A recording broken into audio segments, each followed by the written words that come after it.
Yes, Darren Taylor, Eco Computer Systems, founded in August 2007.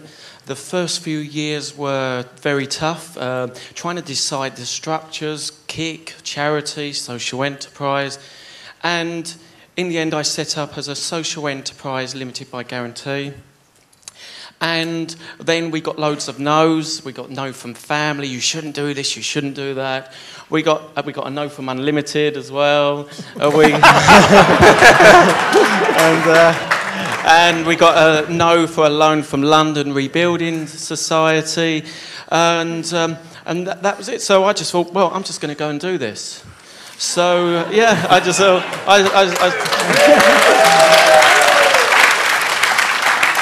So I sold some stuff, and I started cheap. We just got some business cards done. We just got business cards done, and we got a website done cheap. We got Darren, free marketing. Start by, I think you need to tell us, what do you do? I was building up to the surprise. Yeah, I'm big on the last page. Okay, Eco Computer Systems. It's a recycling project, a computer recycling project. It takes old computers, it has drop-in zones, and it also charges to go and collect. We have volunteers learning how to rebuild and fix computers, and we help them start up their own businesses or to actually go into work. It actually grew from that. We've actually got a community radio station. We've got an advice centre where we get volunteers coming in, lawyers giving advice about housing benefits and things like that. And now we've just opened up Monday a dyslexic-friendly centre for teaching kids how to read with some specialised software. We did that because I'm dyslexic. That's why I can't get funding. So I've never, because you have these application forms to fill in. And I actually had a conversation with the LDA about this, and I said, what help can a dyslexic person get to actually fill in application forms? And they said, the funders should help you. And I said, no, that's a conflict of interest. And they said, oh yeah. And then they said, get a consultant. And I said, well, that costs about £300-400, and I may as well go to Ladbrokes and have a bet on a horse. I've got more chance of getting some money. Okay, so, I may quote you on that someday, but where does the money come from? How do you create revenue? What we did was, in the end, I looked at the business plan, and I thought, well, the only way we could do it is we've got to be able to sell some of the computers that we get donated. So what we do is we sell 70% of the computers, and at reduced prices to people that can't afford them, and then 30% we donate to community projects and deprived children. We also do IT repairs as well. So we do IT repairs, and then we've got some other projects where we've got a scheme at the moment where we teach elderly how to use computers for £2 an hour, and after 20 hours they get a computer given to them.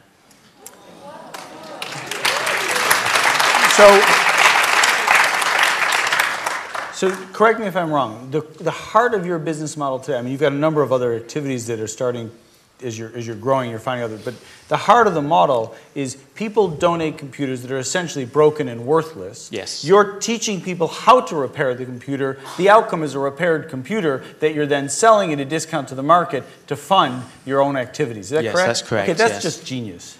Yeah.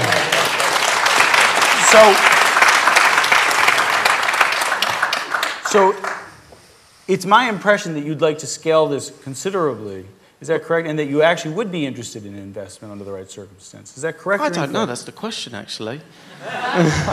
You're here with funders and me. So what question is it that you think is the key question for the business?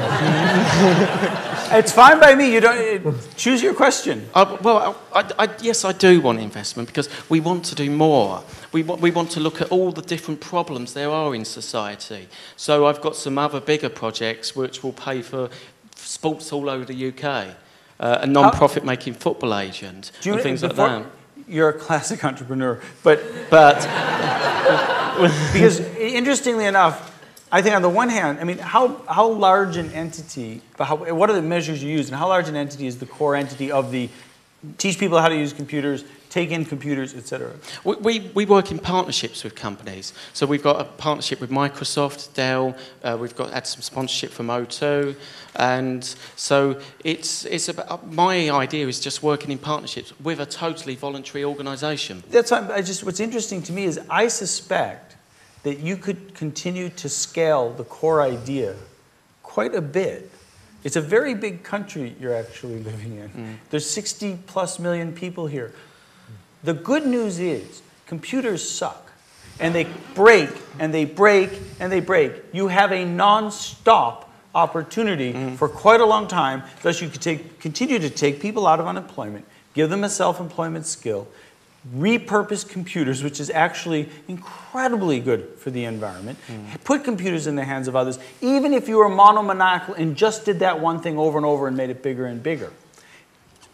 In truth, if that was your mission, and you were measuring yourself, I know I can see that you desire to do other things, but in fairness, if that were your mission and you stayed narrow in your purpose and made it much larger, I think your impact could match what Julia and team have done with their water company in the same kind of time. And I think to some degree, however great your next idea is, I think you've not exhausted, not even near exhausted, the power of your first one. And you've done something very few people do. You've proved it. And so I would encourage to keep it simple and make it much, much larger before you gave yourself so much license to do all the next things, in fairness. What are your thoughts? The bigger thing is the big boys up there. I actually started a profit-making company 5 years ago, and the idea was I was actually a reseller for Dell. And so it was working hand in hand, the non-profit making the reseller. And what was happening was I spoke to the vice president of Dell in America, and I said, look, this is my model. We're going to sell your computers. We're going to recycle for you.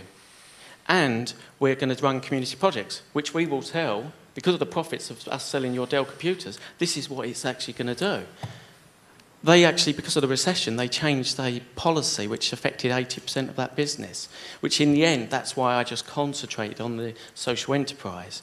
And there's that, but then there's also a new initiative by the government that was announced by Gordon Brown just about 3 weeks ago, that they want to give out computers to laptops to deprived children.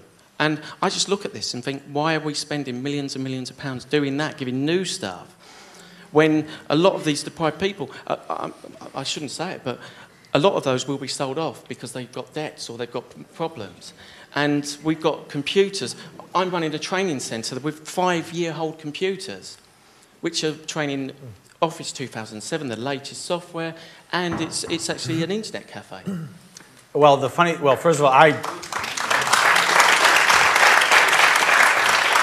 I am probably the last person who should be allowed to address the question of what Gordon Brown's latest initiative is going to do. So I'm going to just not rise to the occasion. What I do think is fascinating is I also think that there's a big change going on in the technology world that works to your benefit, and that is the latest computer has become much less important because it's not how fast your computer is, it's how fast your broadband is that matters. That's the right. computer is merely the device that receives your broadband. If you've got fast broadband and an old computer, that computer looks a lot newer than slow broadband and a new computer. Yeah. And so the real question that's going to be is, are new computers going to matter in a couple of years? And you and I we're both inside this, and we both know it's not the computer, it's the broadband. So without addressing Mr. Brown's initiative, I wonder why something that is potentially a successful social enterprise should get snowed under in the face of what's potentially a promise to the country that we're ill capable of affording. When I would rather see, if you want to refute that, that's simple. First of all, I would suggest you scale what you're doing tremendously and thus attract the genuine interest of people like Anthony and Jonathan who can back something that is monomaniacal in its interest in doing this ever larger and larger for more and more people, and thus prove that there's a new way of doing this entirely. That I go back to my original point. You compel him to say yes, Yes, by yes. having the ambition to scale. Yes. Yeah. And by the way, Unlimited, I have referred people on to Unlimited. Who've been Thank you. successful. Do you guys want to touch well, on yeah, what he's doing? no, we say no very nicely because we're just hoping for that extra, that extra 100 million. I'm delighted that we get things wrong because I think if we could spot entrepreneurs every time they walk through the door, it would just become a cookie cutter approach. I think, I'm glad there are ones that got away and make me aware of it because it's a wake up call for all of us that we don't always get it right. So one, I would invite you to come back. Which I'm obviously morally obliged to, but also I'd have a look. I'd have a look at one of our award winners who's gone level 1, level 2, level 3. A guy called Trevor Lynn, who set up Mow and Grow, did it himself. He's 18 months ago. He's 100 grand turnover. He's now forecasting 10 million for this year, mowing people's lawns and recycling the waste. And he has similar training. He's got the model beautifully. I would echo what Doug said. Our engagement with Trevor, and Trevor will be the first to admit this, was we fought tooth and nail to keep Trevor focused on what he was doing, and he's now got 22 operations in the UK doing that. Now he's moving on. He's now got Recycle and Grow, so he's now rolling out the next ones. He's got a social enterprise casino in Great Yarmouth. I don't ask. I don't know. We didn't bag that one, but I'm sure it'll be great. But no, I think it's the scalable, but I think it's not losing track and not trying to suddenly do everything. It's actually exhausting what you know works before you try something which you might not know works. So, Anthony, any thoughts? I'd echo the focus. I mean, I do think, unfortunately, a lot of social enterprises, because they typically get bound within their community, and it's very understandable, they feel a desire to continue to help the community in almost every way they can. And they therefore stay regionally focused. And there are some great examples. I suppose Bromley by Bow and Sunlight Centre, where they've actually done that. They've built a centre around that. I think it sounds as though you've got something which is somewhat different, in that you do have a core business that could be replicable and potentially could roll into different regions and build up volunteers and supporters around that. And certainly of the enterprises we look at, it's the ones that really nail that model and demonstrate, the first move to the next location is the toughest. Once you've done that, actually the next and the next are the cookie cutter, and that's what you want in this sort of model. So I'd be inclined to use your energies to show that you can do what you're doing now somewhere else, and you'll learn a lot doing that, and use whatever funding you can to do that. And then you've got a model you can roll out. We are doing that. We're getting a new premises next week for the recycling project from Lewisham Council. We're paying for it, but we've said we'll give them an IT support contract for one of their sites, which will pay for the rent. Darren, you're endlessly entrepreneurial. Ladies and gentlemen, a round of applause for Darren.